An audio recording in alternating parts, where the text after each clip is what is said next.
Hello guys, today we work with the page number 123, and we have this story about Olivia's broom. Así se llama nuestra historia, Olivia's broom.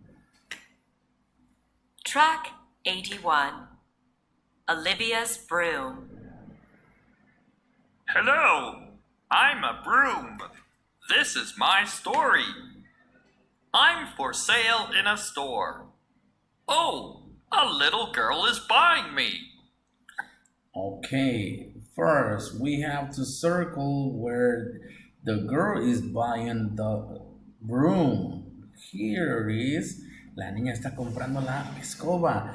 She's buying the broom. Her name's Olivia. We're going to Olivia's house in her daddy's car. We're going to Olivia's house on her daddy's car. Van a ir a la casa de Olivia en el carro del papá. Mírenlo, aquí va. Vamos a encerrarla. Circle it. She's happy with the broom. Ya está bien contenta con su escoba. Olivia and I are sweeping the floor.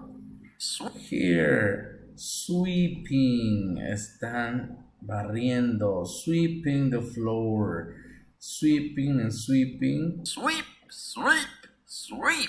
Sweep. This is fun. Olivia and I This is fun, dice nuestro amigo.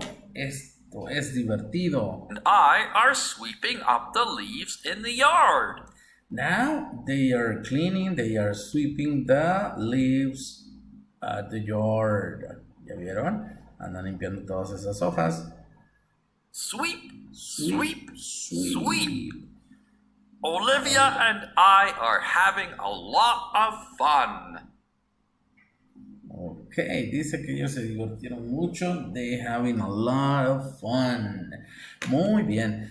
Esto fue lo que estuvimos haciendo. Talking about the broom. Talking about Olivia's broom. Así que espero que ustedes hayan puesto mucha atención porque por ahí en clase sí lo hicieron. A ustedes aquí les toca hacer su trabajo. Recuerden, ya se los reviso yo en el salón de clases. Así que esto fue lo que hicimos el día de hoy. Read about Olivia's broom and we circle lo que nos estaban diciendo ahí en el audio. Así que nos vemos el día de mañana, tomorrow, Tuesday. See you later.